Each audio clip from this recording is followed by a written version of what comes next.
मोहन परेशान होकर अपनी पत्नी और अपने बड़े भाई की पत्नी को बता रहा था। हमारे साथ बहुत बुरा हुआ। हमारी कंपनी के साथ फ्रॉड हुआ है और सरकार ने हमारी कंपनी को सील कर दिया है। अब हम अमीर नहीं रहे। मोहन ऐसा कह ही रहा था कि तभी वहां दिनेश गुस्से में आता और कहता है, भाई मैं फैक्ट्री से ही आ रहा हूँ। मुझे वकील ने आपके अकाउंट का बैलेंस दिखाया। आपके अकाउंट का बैलेंस तो लाखों में है और हमारी कंपनी दिवालिया हो चुकी है।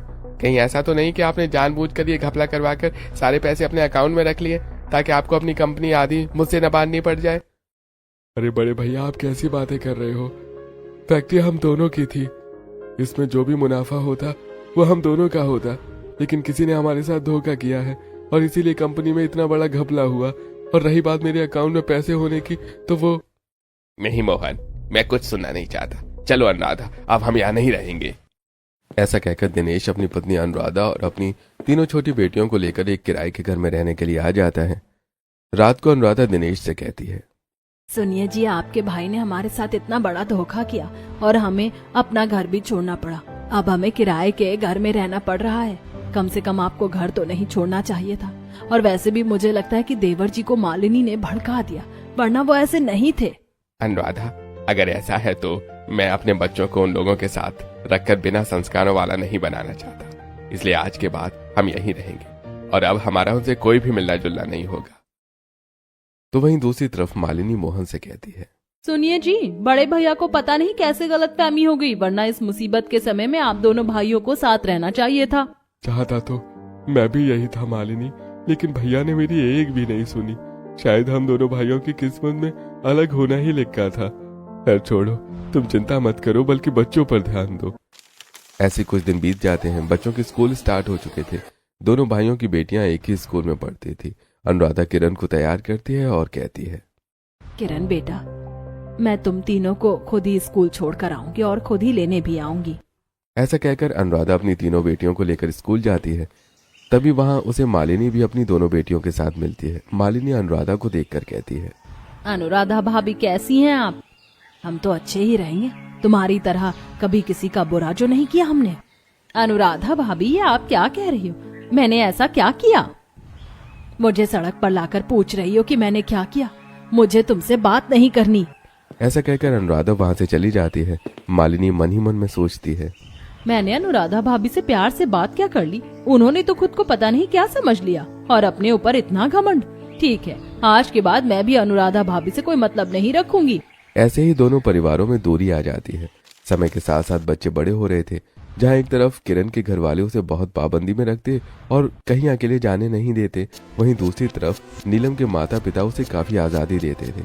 ऐसे समय बीतता है और दोनों जवान हो जाती हैं। आज दोनों के कॉलेज का पहला दिन है। किरण जल्दी जल्दी तैयार होती है। तब उसकी छोटी बहन निधि और सुमन कहती हैं, दीदी, आज तेरे कॉलेज का पहला दिन है। आज तुझे कॉलेज में बहुत मजा आने वाला है। हाँ दीदी, हमें भी बताना कि कॉलेज के पहले दिन में क्या क्या हुआ। थोड़ी देर बाद अनुराधा किरण को कॉलेज छोड़ने के लिए निकल जाती है। तो वहीं दूसरी तरफ मालिनी नीलम से कहती है, बेटा, सारा सामान रख लिया है ना? आज तुम्हारा कॉलेज का पहला दिन है। सभी लोगों से बातें करना, दोस्ती करना, नए दोस्त बनाना। दीदी, आज तेरा कॉलेज का पहला दिन है, तुझे सचमुच बहुत मजा आने वाला है। तो चिंता क्यों कर रही है? सिर्फ 2 साल बाद तू भी कॉलेज जाने वाली है। अच्छा, मुझे देर हो रही है, अब मैं चलती हूँ। ऐसा कहकर नीलम बाहर निकलती है और अपनी स्कूटी उठाकर कॉलेज के लिए निकल जाती है। तो वहीं दूसरी तरफ अनुराधा भी किरण को कॉलेज छोड़कर चली जाती है। किरण अकेले ही कॉलेज कैंपस में खड़ी थी। तभी नीलम अपनी सहेलियों से कहती है, क्या देखो, किरण अकेली खड़ी है, चलो उससे दोस्ती करते हैं। ठीक है नीलम, चलो।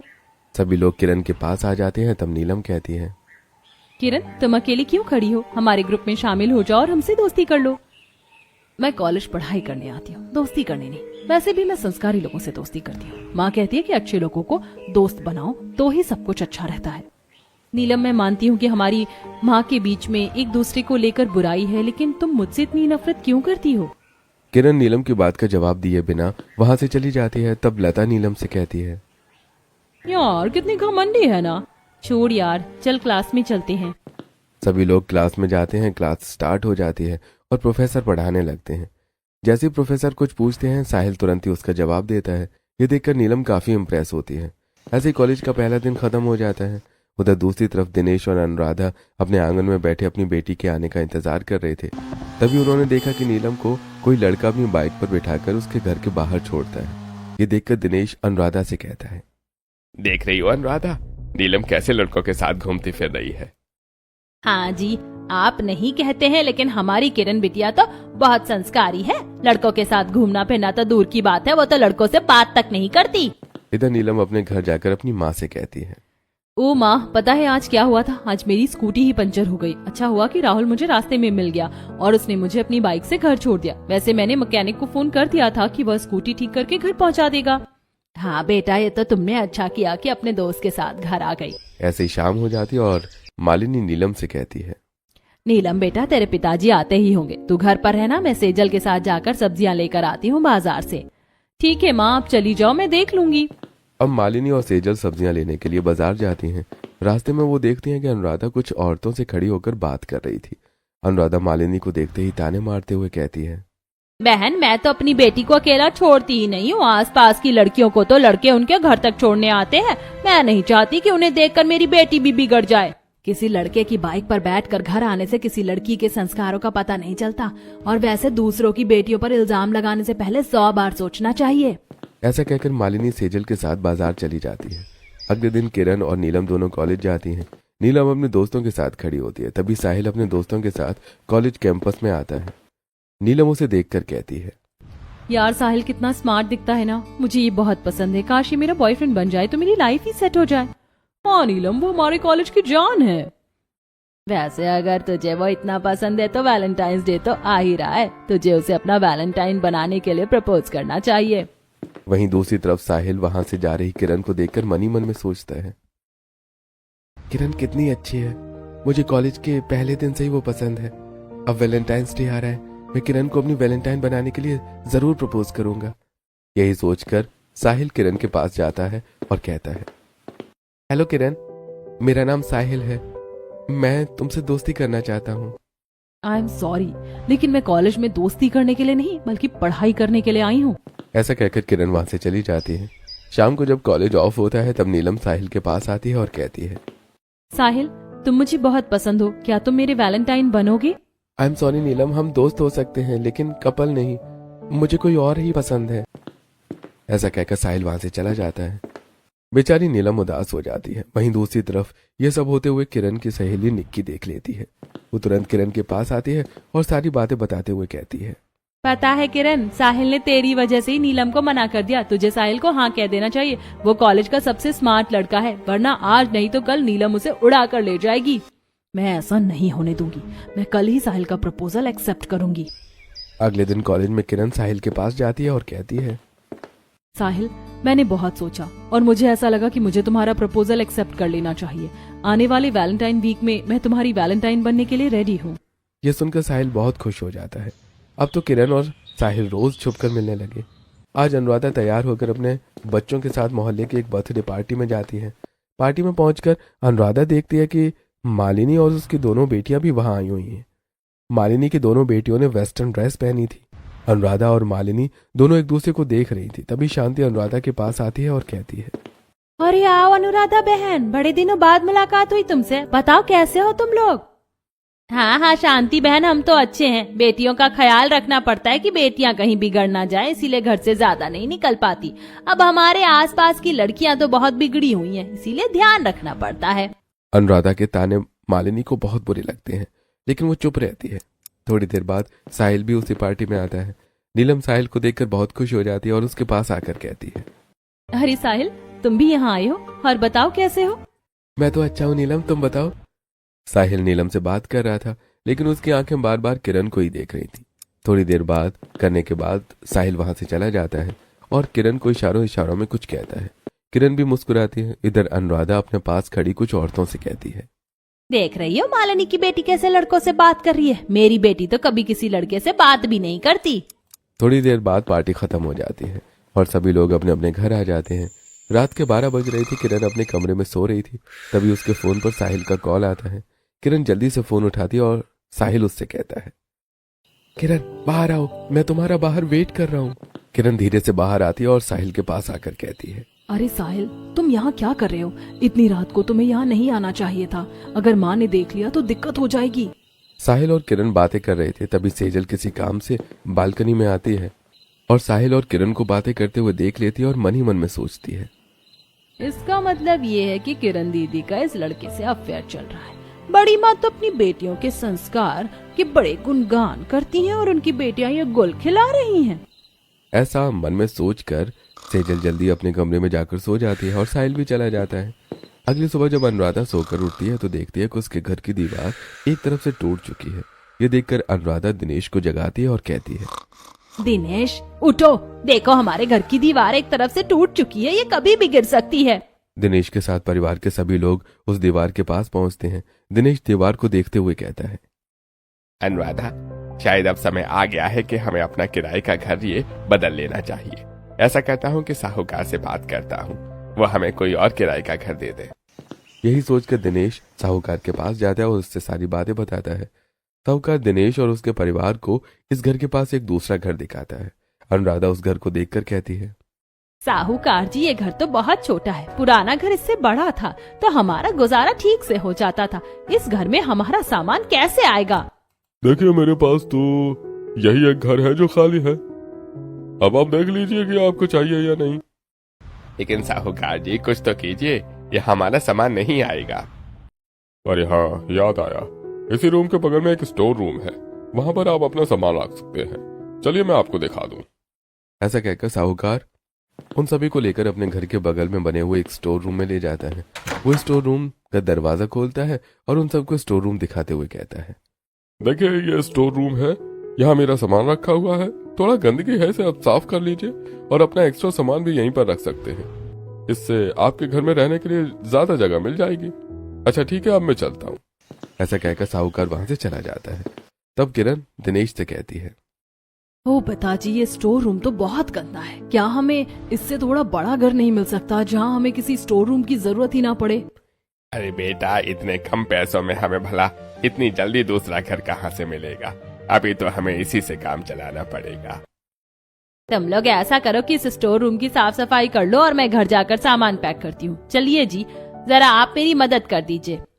ऐसा कहकर अनुराधा दिनेश को लेकर वहां से चली जाती है और किरण अपनी दोनों बहनों के साथ साफ सफाई करने लगती है। थोड़ी देर बाद साफ सफाई करते हुए निधि कहती है, दीदी, मैं तो काम करते करते बहुत थक गई हूँ और मुझे बहुत भूख भी लग रही है। ऐसा करते हैं कि मैं और सुमन घर जाते हैं और खाना खाकर आते हैं, साथ में तेरे लिए भी कुछ ले आएंगे। तू बड़ी काम चोर निकली। ठीक है जा, लेकिन जल्दी आना। हाँ, और तेरे हिस्से का काम मैं नहीं करूंगी, तुझे ही करना होगा। हाँ हाँ दीदी, तू चिंता मत कर, मैं कर लूंगी। ऐसा कहकर निधि और सुमन वहां से घर की तरफ चली जाती हैं। तभी किरण साफ सफाई करते हुए सामने रखे आईने को देखकर मन ही मन में सोचती है, मैं कब से धूल और मिट्टी में सफाई कर रही हूँ। मेरे चेहरे पर तो बहुत धूल मिट्टी जम गई होगी। ऐसा करती हूँ, आईने में देखती हूँ। ऐसा कहकर किरण खड़ी होती है और आईने में अपना चेहरा देखती है। तभी उसे चेहरे पर धूल दिखाई देती है। किरण जैसे ही एक हाथ से अपना चेहरा साफ करने लगती है, उसका दूसरा हाथ आईने पर पड़ता है और तभी किरण कुछ ऐसा देखती है जिसे देखकर वो चौंक जाती है और अपने आप से कहती है, मेरे जीवन में कुछ ऐसा होगा मैंने तो कभी सोचा भी नहीं था। अब तो मेरी सारी मुश्किलें आसान हो जाएंगी। ये सोचकर किरण बहुत खुश हो जाती है और फिर से साफ सफाई में लग जाती है। अगले दिन कॉलेज जाती है तो देखती है कि चारों तरफ वैलेंटाइंस डे की बातें चल रही हैं। वहीं दूसरी तरफ नीलम की सहेलियां उससे कहती हैं, नीलम, तुझे एक बार फिर साहिल को अपने दिल की बात बता देनी चाहिए। हाँ यार, मैं भी यही सोच रही हूँ। वैसे चलो अब कॉलेज चलते हैं, क्लासेस शुरू हो गई होंगी। ऐसा कहकर नीलम अपनी सहेलियों के साथ कॉलेज की क्लासेस अटेंड करती है। किरण भी क्लास अटेंड करती है। कॉलेज खत्म होने के बाद किरण साहिल से कॉलेज के पीछे मिलती है और कहती है, साहिल, मैंने तुमसे मिलने की जगह ढूंढ ली है। अरे वाह, ये तो बहुत अच्छी बात है। बताओ कहाँ आना है? मेरे घर के बाजू में एक स्टोर रूम है जो खाली पड़ा रहता है। आज रात वहीं आना, मैं तुम्हारा वेट करूंगी। ये सुनकर साहिल बहुत खुश हो जाता है। दोनों अपने अपने घर चले जाते हैं। शाम को नीलम अपने रूम में बैठी फोन पर साहिल की पिक्स देख रही होती है। तभी सेजल वहां आ जाती है और नीलम के बगल में बैठकर कहती है, क्या बात है नीलम दीदी, तू आजकल बड़ी खोई खोई रहती है और ये किसकी पिक देख रही है? जरा मुझे भी तो दिखा। सेजल साहिल की फोटो देखकर नीलम से कहती है, दीदी, ये लड़का तो वही है ना जिससे तू उस दिन पार्टी में बात कर रही थी? हाँ, ये मेरे कॉलेज में पढ़ता है। मैं इसे बहुत पसंद करती हूँ, लेकिन शायद ये मुझे पसंद नहीं करता। दीदी, मैंने इस लड़के को कहीं और भी देखा है, मुझे याद नहीं आ रहा कहाँ, लेकिन देखा तो है। अरे पगली, ये मेरे कॉलेज का लड़का है और तूने इसे पार्टी में ही देखा होगा। चल अब पहेलियों में मत उलझ, पढ़ने बैठते हैं वरना माँ गुस्सा करेंगी। ऐसा कहकर सेजल और नीलम पढ़ाई करने के लिए बैठ जाते हैं। अगले दिन 7 फरवरी थी और वैलेंटाइंस वीक शुरू हो चुका था। नीलम आईने के सामने तैयार होकर अपने मन में कहती है, आज तो 7 फरवरी है, रोज डे। आज मैं साहिल को ढेर सारे रोज देकर प्रपोज करूंगी। ये सोचकर नीलम तैयार हो जाती है और अपनी माँ से कहती है, अच्छा माँ, मैं चलती हूँ, मुझे आज थोड़ा जल्दी कॉलेज के लिए निकलना है। ऐसा कहकर नीलम कॉलेज के लिए निकल जाती है। वहीं अपने घर के आंगन में खड़ी अनुराधा नीलम को जल्दी कॉलेज के लिए निकलते देख लेती है और अपने घर में जाकर किरण से कहती है, किरण बेटा, तुझे तो कॉलेज जल्दी नहीं जाना है। अरे नहीं माँ, मैं जल्दी कॉलेज जाकर क्या करूंगी, मैं तो समय पर ही जाऊंगी। किरण की बात सुनकर अनुराधा अपने मन में सोचती है, कितनी अच्छी है मेरी बेटी, आज कॉलेज में रोज डे होगा, सभी लड़के लड़कियां एक दूसरे को गुलाब देंगे, लेकिन मेरी बेटी समय पर कॉलेज जाएगी और पढ़ाई करके वापस आएगी। मेरी बेटी जैसी संस्कारी शायद ही किसी की बेटी हो। दूसरी तरफ किरण मन ही मन सोच रही थी, अगर मैं जल्दी कॉलेज के लिए निकल जाती तो माँ को शक हो जाता कि कुछ गड़बड़ है, इसीलिए मुझे कॉलेज समय पर ही जाना होगा। ऐसा कहकर किरण तैयार होती है और फिर कॉलेज के लिए निकल जाती है। कॉलेज पहुंचकर किरण देखती है कि कॉलेज में सभी के हाथों में लाल गुलाब है और हर कोई किसी न किसी को लाल गुलाब देने की तैयारी कर रहा है। तभी किरण की नजर अचानक नीलम पर पड़ती है, जो रेड रोज लेकर अपनी सहेलियों से बात कर रही होती है। साहिल बस आता ही होगा, बताओ मैं कैसी लग रही हूँ आज। ये सारे फूल देकर मैं साहिल को प्रपोज करके ही रहूंगी। यार तू तो बहुत प्यारी लग रही है आज, साहिल तुझे हाँ जरूर कहेगा, तू चिंता मत कर। तभी कॉलेज में साहिल आता हुआ दिखाई देता है। नीलम खुश होते हुए साहिल के पास जाती है और उसे रोज देते हुए कहती है, साहिल, मैं तुम्हें बहुत पसंद करती हूँ, क्या तुम मेरी वैलेंटाइन बनोगे? ये मेरा रोज एक्सेप्ट करके मुझे जवाब दे दो। सॉरी नीलम, लेकिन मैं तुम्हें पहले ही बता चुका हूँ कि मैं तुम्हारा प्रपोजल एक्सेप्ट नहीं कर सकता। मैं किसी और को पसंद करता हूँ। I am very very sorry Neelam. वैसे तुम बहुत अच्छी लड़की हो, तुम्हारा वैलेंटाइन बनना किसी के लिए भी गर्व की बात होगी, पर वो मैं नहीं हो सकता। कोई बात नहीं साहिल, तुम्हें रिग्रेट करने की जरूरत नहीं है, ये अपने अपने मन की बात है। अगर तुम्हारा मन किसी और को पसंद करता है तो उसमें कोई बुराई नहीं है। Wish you all the very best. ऐसा कहकर नीलम वहां से चली जाती है। किरण ये सब देख रही थी। जैसे ही नीलम किरण के पास से गुजरती है तो किरण ताने मारते हुए अपनी सहेली से कहती है, मेरी माँ मेरी ऐसी ही तारीफ नहीं करती। मैं तो इन सब चीजों से काफी दूर हूँ, ना मुझे किसी को फूल देना होता है और ना ही लेना होता है। नीलम किरण की बात सुनकर उसे नजरअंदाज कर देती है और वहां से चली जाती है। ऐसे ही कॉलेज टाइम खत्म हो जाता है और सभी अपने अपने घर चले जाते हैं। रात को किरण बड़ी ही बेचैनी से सबके आने का इंतजार कर रही थी। अनुराधा उसे इस तरह बेचैन देखकर कहती है, क्या बात है किरण, काफी रात हो गई, तुम्हें नींद नहीं आ रही क्या? नहीं नहीं माँ, मुझे बहुत नींद आ रही है, वो आज पढ़ाई ज्यादा कर ली तो मेरे सिर में दर्द हो रहा था, बस इसीलिए। अच्छा आप सो जाइए। ऐसा कहकर किरण आंखें बंद करके सोने की एक्टिंग करती है और मन ही मन में सोचती है, साहिल बस मुझसे मिलने आता ही होगा, माँ सो जाए तो मैं उठकर बाहर जाऊंगी। थोड़ी देर बाद अनुराधा को भी नींद आ जाती है। फिर किरण धीरे से बाहर आती है। थोड़ी देर बाद साहिल भी वहां आ जाता है। किरण साहिल से कहती है, चलो साहिल आ जाओ, मैं तुम्हें एक ऐसी जगह लेकर जाती हूँ जिसे देखकर तुम खुश हो जाओगे। दूसरी तरफ अपनी बालकनी में खड़ी सेजल किरण और साहिल को देख लेती है। वो जल्दी से अपनी माँ के कमरे में जाती है और कहती है, माँ जल्दी उठकर मेरे साथ बालकनी में चलो, मुझे आपको कुछ दिखाना है। सेजल और मालिनी बालकनी में आते हैं। मालिनी देखती है कि साहिल के हाथ में ढेर सारे रोज हैं। वो दोनों स्टोर रूम के अंदर जा रहे हैं। यह देखकर मालिनी कहती है, वैसे तो अनुराधा भाभी अपनी बेटी के संस्कारों का बहुत गुणगान करती है और उनकी बेटी ये गुल खिला रही है। वैसे अगर ये लड़का आ जाए तो कल भी आएगा, क्यों ना कल इन दोनों को रंगे हाथों पकड़कर अनुराधा भाभी का सारा घमंड तोड़ दिया जाए। यही सोचकर मालिनी और सेजल अंदर चले जाते हैं। अगले दिन शाम को किरण साहिल को फोन करती है और कहती है, साहिल याद है ना, आज प्रपोज डे है, बस मैं कॉलेज के लिए ही निकल रही हूँ, तुम भी जल्दी पहुँच जाओ। हाँ हाँ किरण, मैं भी निकल गया हूँ। ऐसा कहकर किरण अनुराधा के साथ कॉलेज के लिए निकल जाती है। रास्ते में कुछ औरतें किरण और अनुराधा को देखकर आपस में बातें करती हैं।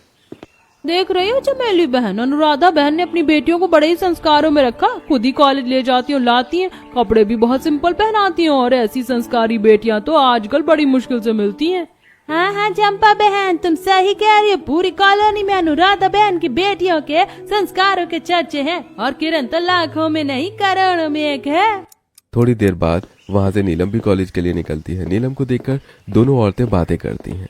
देख रही हो बहन, दोनों रिश्तेदारों की बेटियां हैं, लेकिन ऐसा लगता ही नहीं कि दोनों 2 भाइयों की बेटियां हैं, एक इतनी संस्कारी और दूसरी कुछ ज्यादा ही मॉडर्न। हाँ चंपा बहन, मालिनी बहन ने अपनी बेटियों को कुछ ज्यादा ही छूट दे रखी है। किरण और नीलम दोनों कॉलेज पहुंचती हैं। किरण साहिल को फोन करके कहती है, साहिल, कॉलेज में इतनी भीड़ में तुमसे बात नहीं कर पाऊंगी, लेकिन तुम आज मुझसे मिलने वहीं आना जहाँ हम कल मिले थे। हाँ किरण, मैं तुमसे मिलने जरूर आऊंगा। मुझे तो बहुत अच्छा लगा तुमसे मिलकर। ऐसा लगा जैसे वो जगह हमारे मिलन के लिए ही बनी है। इस बार हम अपना वैलेंटाइन बहुत अच्छी तरह से सेलिब्रेट करेंगे। मैं समय पर पहुंच जाऊंगा, तो मेरा इंतजार करना। कॉलेज खत्म होने के बाद सभी अपने अपने घर आ जाते हैं। रात को किरण साहिल को फोन करती है और कहती है, साहिल थोड़ी देर बाद तुम आ जाना। किरण फोन रखती है, तभी अनुराधा पीछे से वहां आ जाती है और कहती है, किरण बेटा, तुम किसी से बात कर रही थी? मैं कब से तुम्हें आवाज दे रही हूँ, तुम्हें सुनाई भी नहीं दिया? माँ, दरअसल मैं अपनी फ्रेंड से कॉलेज का चैप्टर पूछ रही थी, इसीलिए मैंने ध्यान नहीं दिया। बताइए क्या बात है? बेटा जरा रसोई में जाकर थोड़ा खाना बना लेना, मैं अभी पड़ोस वाली आंटी के घर से आती हूँ। ऐसा कहकर अनुराधा पड़ोसन के यहाँ जाती है। वहाँ कुछ लड़के लड़कियों को गुलाब के फूल लेकर जाते हुए देखकर अनुराधा कहती है, देख रही हो बहन, आजकल वैलेंटाइन डे की ही चर्चा है चारों तरफ, लेकिन मेरी बेटियां इन सब से बहुत दूर हैं। बहुत ही संस्कारों में पाला है मैंने उन्हें। हाँ बहन, ये तो तुम सच कह रही हो, तुम्हारी बेटियां तो सचमुच लाखों में एक हैं। तो वहीं दूसरी तरफ साहिल स्टोर के बाहर आता है और किरण धीरे से कहती है, चलो साहिल, जल्दी से अंदर चलो, वरना कोई देख लेगा तो दिक्कत हो जाएगी। ऐसा कहकर किरण साहिल को स्टोर रूम में ले जाती है। तभी मालिनी ऊपर से ये सब देख लेती है और कहती है, बड़ा घमंड है ना भाभी को अपनी बेटी के संस्कार पर। आज मैं उन्हें दिखाऊंगी कि उनकी बेटी के संस्कार कैसे हैं, और उनके साथ साथ कुछ मोहल्ले वालों को भी दिखाऊंगी। ऐसा कहकर मालिनी कुछ पड़ोसियों को फोन करती है और उन्हें स्टोर रूम के बाहर मिलने के लिए कहती है। थोड़ी देर में मालिनी पड़ोसियों के साथ वहां इकट्ठा हो जाती है और बातें करने लगती है। तभी अनुराधा वहां आती है और कहती है, क्या बात है मालिनी, आज तो मेरे घर के बाहर पंचायत लगाकर खड़ी हो, कुछ खास है क्या? हाँ हाँ भाभी, कुछ खास ही है। आपको आपकी बेटी के संस्कार दिखाने के लिए यहाँ आई हूँ। क्या कहना चाहती हो तुम? साफ साफ कहो, मुझे घुमा फिरा कर बातें सुनना पसंद नहीं। वैसे भाभी, मुझे भी घुमा कर बात करने का कोई शौक नहीं है। आप स्टोर रूम खोलिए, आपकी बेटी स्टोर रूम में एक लड़के के साथ वैलेंटाइंस डे मना रही है। क्या बकवास कर रही हो तुम मालिनी? वैसे अनुराधा बहन, तुम तो अपनी बेटियों के संस्कार के गुण गान करती नहीं थकती, तो फिर तुम्हारी बेटियां सब क्या कर रही हैं? शिवानी बहन, मेरी बेटियों को बदनाम करने के हथकंडे हैं ये सब। मैं अभी स्टोर रूम खोलती हूँ, आप लोग देख लीजिए। तभी वहां दिनेश और मोहन भी अपनी अपनी बेटियों के साथ आ जाते हैं। सारी बातें जानने के बाद दिनेश कहता है, मेरी बेटी ऐसा कभी नहीं कर सकती। अनुराधा, तुम जल्दी से स्टोर रूम का दरवाजा खोलो।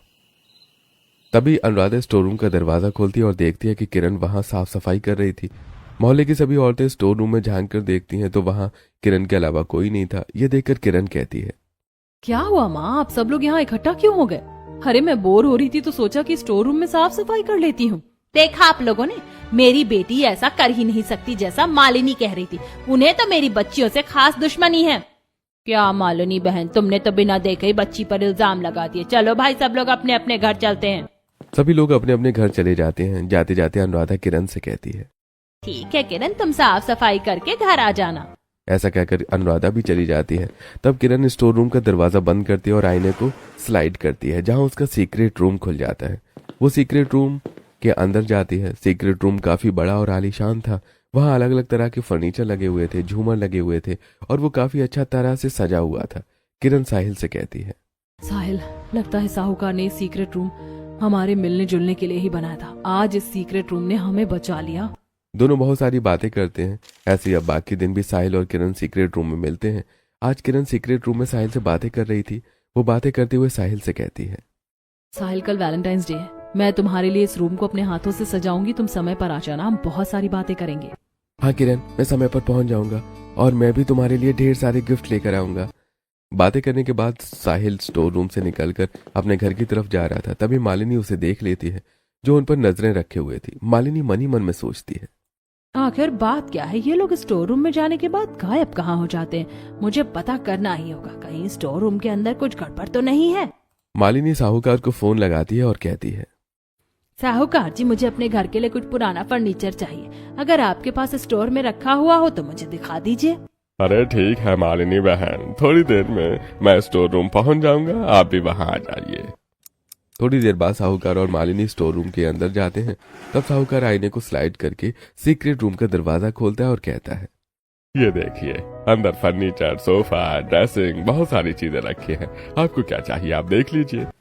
मालिनी सीक्रेट रूम में जाकर देखती है तो सब कुछ समझ जाती है। तब साहूकार कहता है, ये सीक्रेट रूम मेरे दादा ने बनाया था।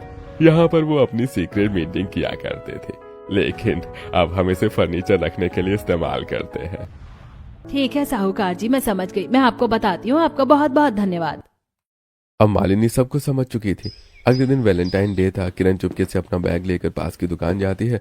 वहां से गुब्बारे, स्टिकर, कुछ ताजे फूल, कैंडल, ग्रीटिंग कार्ड्स, ये सारी चीजें खरीदती है और घर आ जाती है।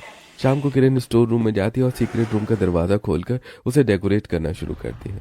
सबसे पहले वो चारों तरफ बलून लगाती है, उसके बाद कार्ड में मैसेज लिखकर उसे चिपका देती है और फिर वहां कुछ कैंडल्स भी जलाती है।